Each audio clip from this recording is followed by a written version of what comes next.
Oh shit, here we go again. Good morning, Mr. Squidward.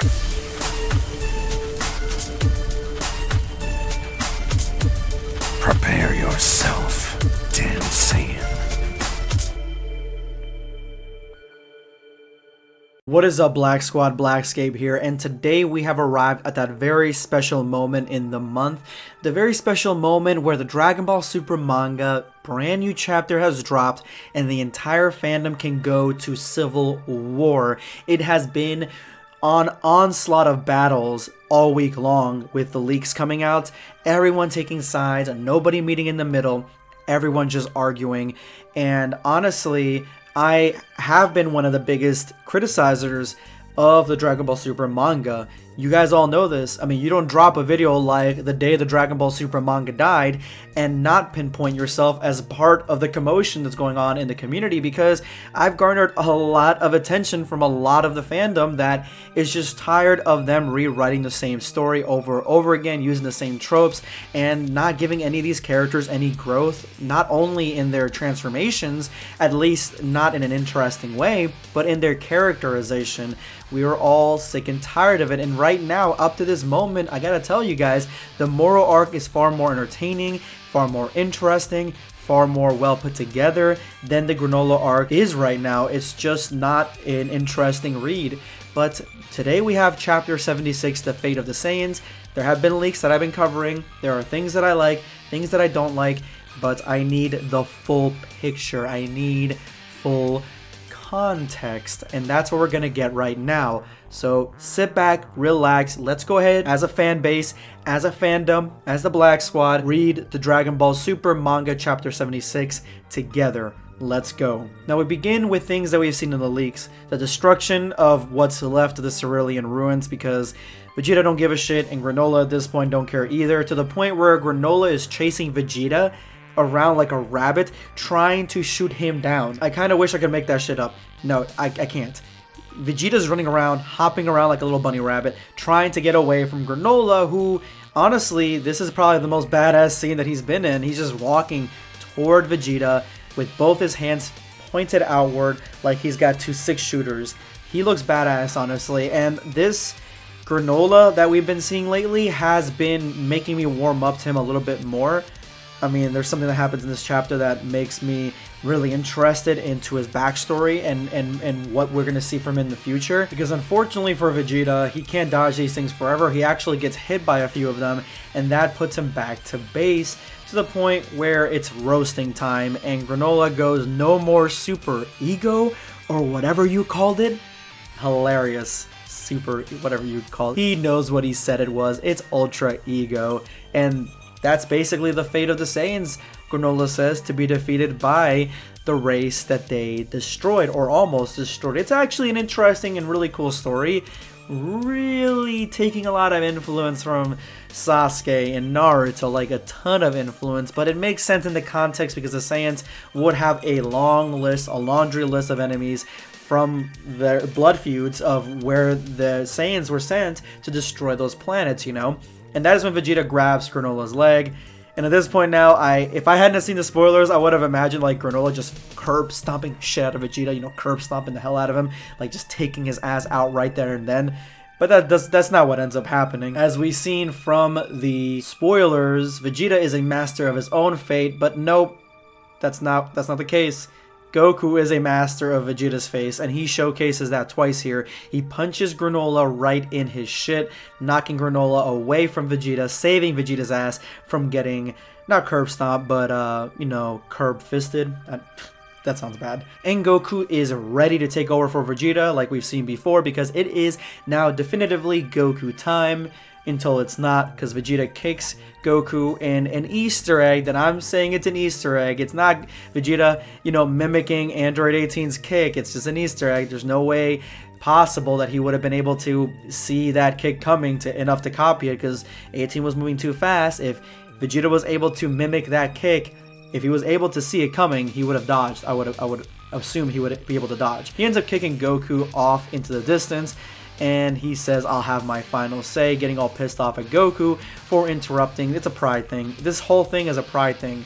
Vegeta's pride is really heightened right now because he could not defeat Granola in Ultra Ego, a transformation that was taught to him by Beerus.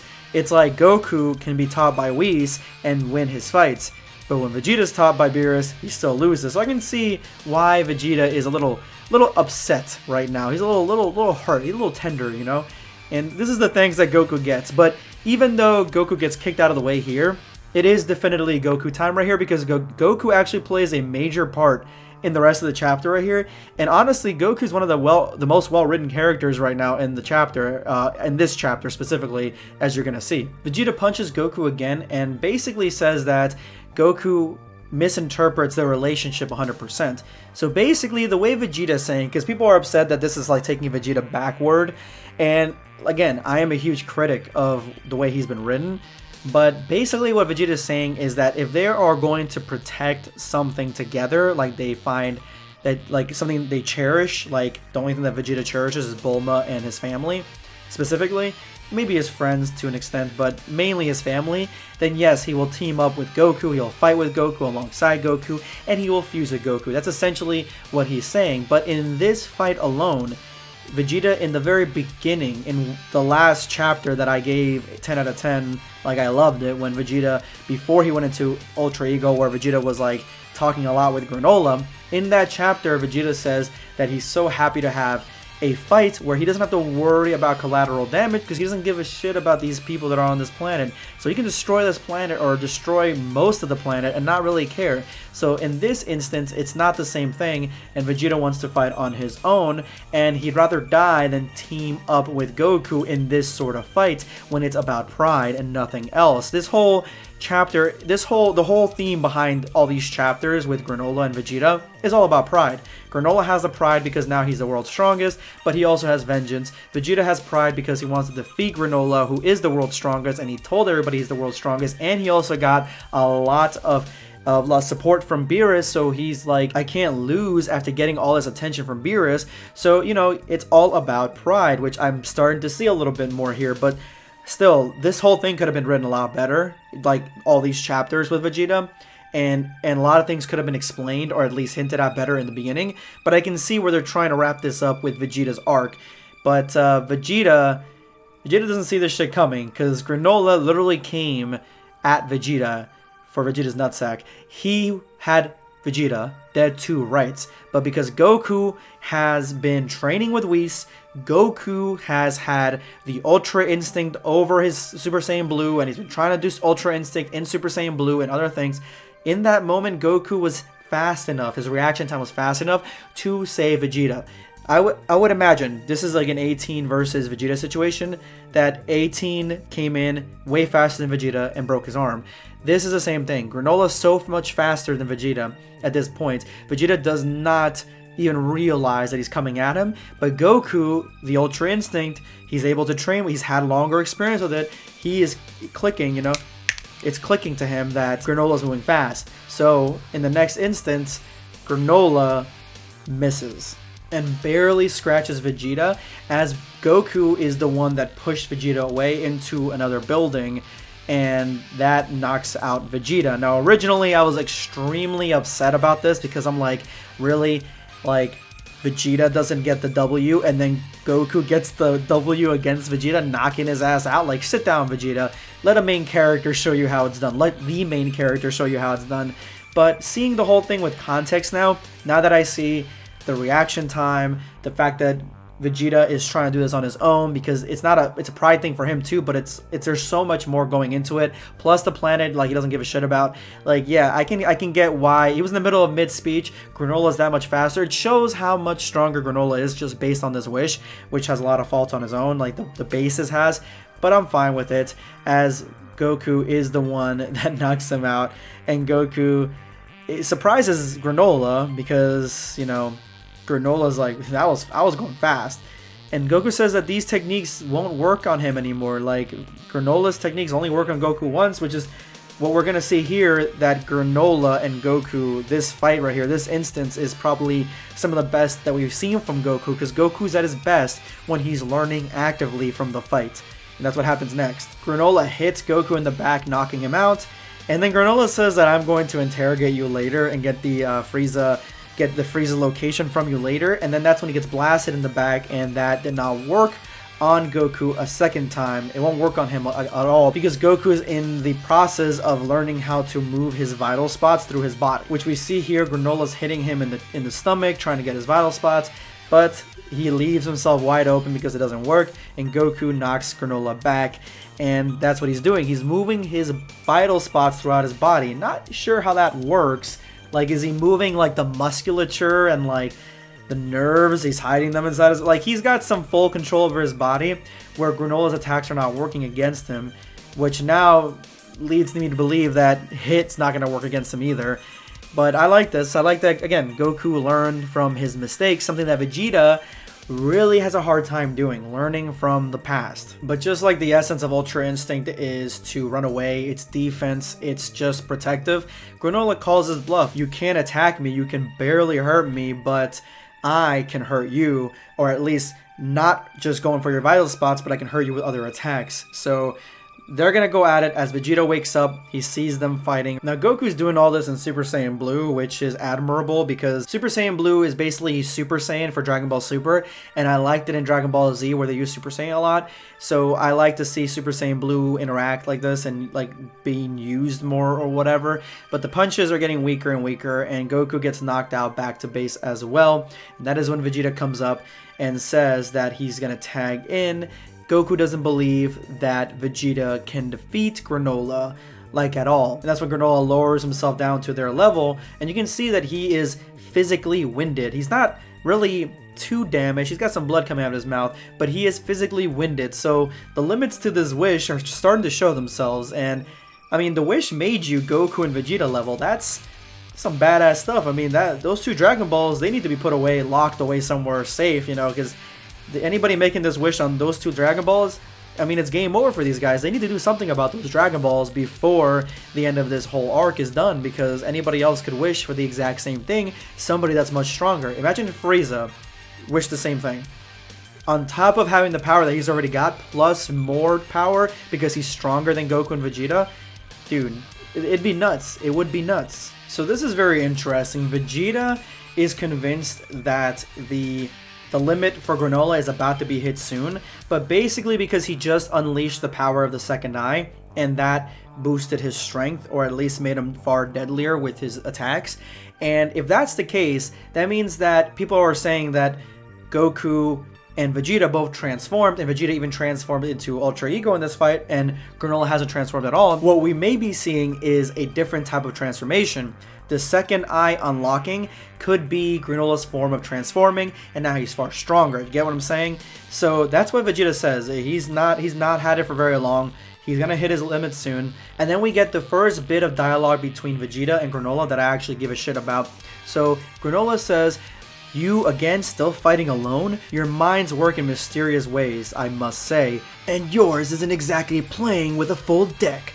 The drive for revenge has rotted away whatever's in your head." And then Granola's like he didn't hear that shit. He's like, "Come again?"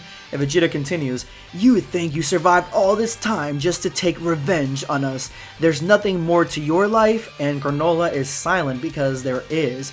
He still has Monito. He still has the people of the planet that have taken over the planet. Like, they look up to Granola, and Granola is just fixated on revenge. "Very well, who am I to deny this grand mission of yours? No regrets then, hit me with everything you can muster." So Vegeta is goading Granola to hit him with whatever the limit of his power is, because he knows that Granola is at that limit. So whatever is left, even if he kills Vegeta, there's still Goku to take out Granola. That's essentially what's going on right here. One of the best panels in the entire chapter, Goku watching in awe as Vegeta goes back into Ultra Ego, and Vegeta in Ultra Ego flies toward Granola in like an animalistic fashion, throwing him into the city where the Shigurians made camp at. So it's their city that they were evacuating, a city that there shouldn't be any people there, but the leaks have said that there are a few still left. Now, there is a translation error in this panel, and that is where Vegeta first attacks Granola. That is supposed to say Hakai, but they changed it to Ra. So this doesn't look like Hakai to me. because it just looks like an explosion of some sort. Like he couldn't Hakai Granola. I think it would have been cooler if, just like Goku Hakai'd Zamasu, if he started like evaporating away and then he resisted the Hakai.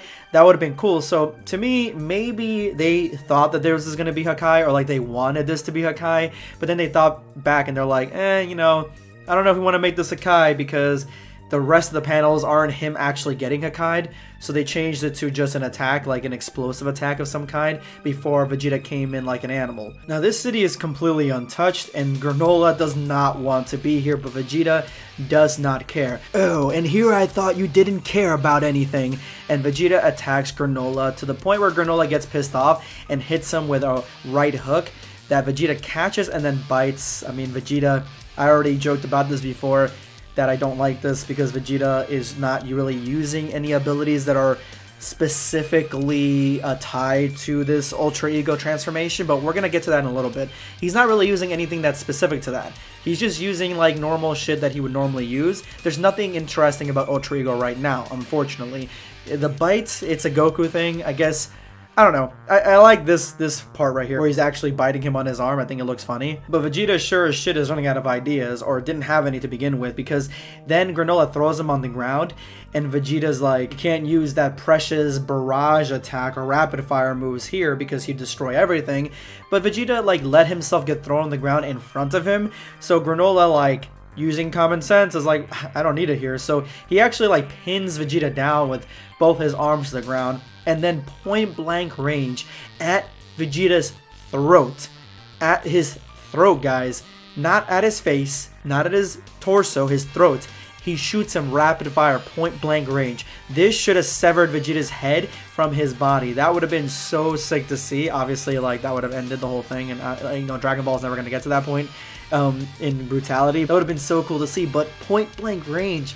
And Vegeta didn't see that shit coming. I mean, Vegeta's not playing with a full deck either here. And understandably, this is the end. This is the end of Vegeta right here in this fight specifically. Like, Vegeta can't muster anything else. He's knocked out. He's back to base. And Granola used a lot of his strength in that scuffle. And that is when a panel breaks down right near him. He looks over to it to see a Shigurian mother holding her son in horror to Granola. Like she's scared of Granola, and Granola looks at her in shock, and this makes a flashback, which is another highlight of this chapter, because as Granola looks back, it goes back to the past where you see the Uzaru just destroying the Ceruleans as little kid Granola runs back into this church away from the city. And it looks like it is Granola's mom. She's yelling, "Open arms, Granola, Granola," and Granola runs into her arms. "You made it back to me, little one. Yeah, the others helped me get away." And that is when they look at each other, look back, and it looks like this is the scene from earlier where the Uzaru are opening up the church, and it looks like more likely this is where Granola's mom dies. And Granola's mom is definitely a cutie. She's definitely like the Granola people, the Cerulean people. They all kind of just look like Granola, like wearing the same costumes and stuff like that, the same outfits. And she's just like a female version essentially, but I think she looks really cool. I think her hair makes her different than the other ones. The other ones have like the spiky hair. She has hers back into a bow tie, and you know, it's just like I said, I like the outfit. I think it's cute. I like the little shorts underneath. This character is not going to stay this innocent for very long. Rule 34 artists, they already know, and they're already hard at work over there on Twitter and other medias to get this done. But yeah, it's a great scene to see the past, to see what's going on from a Saiyan's victim's point of view, and that is what Granola sees, because Granola is looking at the Shigurian mother closing her eyes, and he's got a little bit of trauma. Granola's not all there. He's got trauma, like really traumatized. And maybe, and again, this is starting to get me empathetic to Granola and his plight and why he wants to kill the Saiyans so badly. I mean, look what they did. If they killed his mom, I mean, yeah, that's a death sentence for them alone. Like that's something that it makes sense why he's so enraged by the Saiyans and by Frieza. And here comes Vegeta spitting more facts. Any grudges against us Saiyans are well deserved. How could I object to you destroying me here and now? However, by eradicating the Saiyans, aren't you just repeating history? You Ceruleans were never such a savage tribe, were you? Which, I mean, they weren't. Not like the Saiyans anyway. And Vegeta's still holding the same damn arm. Definitely Android 18 left the mark on this dude. And, you know, Granola's like, no, we were peaceful until you guys took us away. You wiped us away. You took everything away from me. Granola's pissed, man. He cannot move past the past, and then shoots Vegeta out of the city because he doesn't want any more damage to be done to it, and walks to Vegeta, who is on death's door. Now this is where we get to the dynamic. This whole panel explains everything. The dynamic between Granola and Vegeta, and how Granola is determined. He has made a determination to himself and his character, everything about him. He's compromised everything that he believes in righteousness and decided that he is going to stop Vegeta here and now for vengeance and vengeance sake. He is completely engulfed by it. Everything that would make Vegeta a great god of destruction, Granola has it right now in spades. So he actually decides to take his revenge on Vegeta because he can't defeat Vegeta with his hands, with his bare hands. He hasn't been able to. Vegeta has walked away from everything that Granola has thrown at him, and it has pissed off Granola to the point where he's like, you know what? My revenge on Frieza is going to have to wait until we're both in hell, until him and Frieza are in hell, so that way he can take down Frieza, because at this point right now, Granola doesn't see any way for him to destroy Vegeta unless he uses all his ki, all his life force in one single attack to completely obliterate Vegeta and take his vengeance on Vegeta. And Vegeta is more than happy. He has resigned himself to die. He says this is the Saiyans' fate, to be destroyed by those that they have destroyed by vengeance. But then he says something a lot more interesting. Actually, he says it a little bit before. He says, "Apologies, Lord Beerus. I couldn't revert to the callous, unfeeling man I once was. That god of destruction power was beyond the scope of a novice like me." So essentially, the entire time that he's been doing Ultra Ego, Vegeta has been trying to hype himself back up into his past in the way that he used to be, and the way that he was at the beginning of Dragon Ball Z, in the Frieza saga, even the Cell saga, hell, even Buu saga a little bit to the very beginning. He's trying to be that man again, and he cannot be. The only way he can really grasp the Ultra Ego power is to be that man again. And unfortunately, he does not have it. He cannot be that man again, at least not in this fight. And it makes sense that he can't do it in this fight. He's fighting somebody that's far more convicted and has a stronger conviction than him in vengeance. A guy that would be a good god of destruction, would have good powers in Ultra Ego, and probably bring the full strength of Ultra Ego. So the L was written on Vegeta the moment he decided to go into Ultra Ego, because he could never truly grasp it, and that's why it didn't work for him. Everything that he said that Ultra Ego was supposed to do, it never happened, because he never was able to do it, and he was never able to get into that mindset of a destroyer in this particular fight. So what does that mean? That means that everything that we've been complaining about has been predestined, basically. Vegeta was never really that engulfed in that mindset, and that's why he was getting so pissed off. That's why he was saying all those things, because he's trying to hype himself up and be a poser into that mindset, but he didn't get a chance to be fully, and that's why Ultra Ego didn't work for him. What does that mean for the future? I think they're setting up that Vegeta is going to get into that mindset at some point and be that guy again, because he has to, out of necessity. That's what's going to happen. Against Granola, who is not the main antagonist, he's just like an anti-hero. Yeah, this doesn't make any sense for him to actually go into that mindset, or the writing for him to go into that mindset. So basically what's going to end up happening is he's going to face off against somebody like Frieza, somebody in like the heaters maybe. Something's going to happen at the end of this arc that is going to push Vegeta into that mindset, and we're going to get the full power of Ultra Ego. The entire thing, everything that Ultra Ego can accomplish, that's what we're going to get at the end of this chapter, or at the end of this arc. That's what's going to happen. I think that's what they're setting up. They're going to set up perfected Ultra Ego, or full power Ultra Ego, pure Ultra Ego, whatever you want to call it. That's what they're setting up. Vegeta's going to go into it, and more than likely it's going to give him all the power that Beerus said that a transformation was supposed to give him. It's going to give him all that power. And when Vegeta has all that power within him, it'll probably look a little bit different than what we've seen right here.